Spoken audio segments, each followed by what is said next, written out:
जय श्री कृष्णा। आइए सुनते हैं पौष पुत्रदा एकादशी व्रत कथा एवं पूजन विधि। पुत्र प्राप्ति की मनोकामना पूर्ण करने हेतु पौष पुत्रदा एकादशी का व्रत एवं पूजन विधि। वर्ष में दो पुत्रदा एकादशी आती है, एक श्रावण मास में और दूसरी पौष मास में। आइए सुनते हैं पौष पुत्रदा एकादशी व्रत कथा एवं पूजन विधि। पौष मास की शुक्ल पक्ष की एकादशी को पुत्रदा एकादशी के नाम से जाना जाता है। पुत्रदा एकादशी वर्ष में दो बार आती है। पौष मास शुक्ल पक्ष की एकादशी पुत्रदा एकादशी कहलाती है। पौराणिक मान्यता के अनुसार पुत्रदा एकादशी का व्रत करने से साधक की पुत्र रत्न की प्राप्ति की कामना पूर्ण होती है। पुत्र प्राप्ति की इच्छा रखने वाले मनुष्य को पौष पुत्रदा एकादशी का व्रत पूर्ण श्रद्धा और विश्वास से करना चाहिए। इस वर्ष पौष पुत्रदा एकादशी का व्रत 2 जनवरी 2023 दिन सोमवार को रखा जा रहा है। पौष मास की पुत्रदा एकादशी के व्रत में भगवान विष्णु की पूजा की जाती है। इस उत्तम व्रत की विधि इस प्रकार है। पौष मास की पुत्रदा एकादशी का व्रत एक दिन पूर्व यानी 10वीं तिथि की रात से ही आरंभ हो जाता है। 10वीं की रात से ही मनुष्य को ब्रह्मचर्य का पालन करना चाहिए। पुत्रदा एकादशी के दिन प्रातःकाल स्नान आदि नित्य कर्मों से निवृत्त होकर व्रती को व्रत का संकल्प लेना चाहिए। संकल्प लेने के बाद कलश की स्थापना करके उस पर भगवान विष्णु की प्रतिमा रखें, फिर उसकी पूजा करें। भगवान विष्णु की प्रतिमा को पंचामृत से स्नान करवाकर नैवेद्य अर्पित करें, फूल अर्पित करें और धूप दीप से आरती करें। यदि आप स्वयं ये पूजा नहीं कर सकते तो किसी योग्य विद्यमान ब्राह्मण से भी पूजन करवा सकते हैं। विष्णु सहस्त्र नाम का पाठ करें। इसके बाद पुत्रदा एकादशी व्रत की कथा पढ़ें या सुनें। भगवान विष्णु की आरती करें। पुत्रदा एकादशी का निर्जल व्रत करें और संध्या को पूजन करने के बाद ही जल ग्रहण करें और फलाहार करें। व्रत की रात को जागरण अवश्य करें।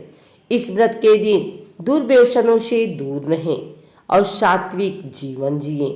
व्रत के अगले दिन यानी द्वादशी तिथि को ब्राह्मण को भोजन करवाएं और यथाशक्ति दान दक्षिणा देकर संतुष्ट करें। आइए सुनते हैं पौष पुत्रदा एकादशी व्रत कथा। धर्म ग्रंथों के अनुसार धर्मराज युधिष्ठिर ने भगवान श्री कृष्ण से पौष मास की शुक्ल पक्ष की एकादशी के विषय में पूछा। तब उन्होंने धर्मराज युधिष्ठिर को इस एकादशी के विषय में बताया था। भगवान श्री कृष्ण ने धर्मराज युधिष्ठिर को कहा, हे धर्मराज, पौष मास की शुक्ल पक्ष की एकादशी को पुत्रदा एकादशी के नाम से जाना जाता है। इसका महात्म्य इसके नाम से ही वर्णित है।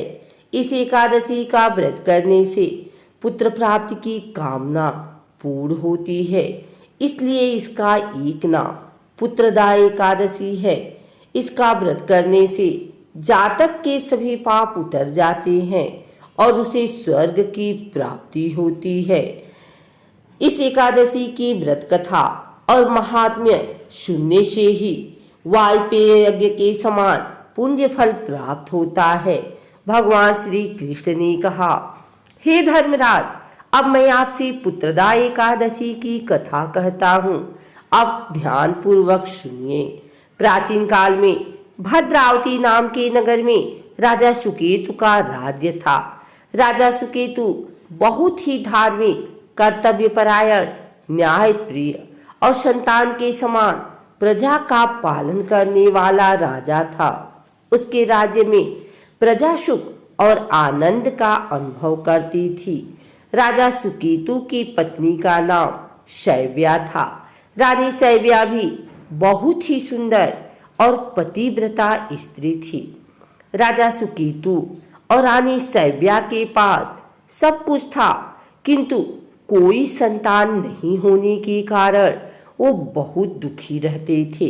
इस दुख के कारण उनको किसी भी चीज में आनंद का अनुभव नहीं होता था। राजा को ऐसा लगता था कि बिना पुत्र के मनुष्य अपने पितृ ऋण से उत्तीर्ण नहीं हो सकता।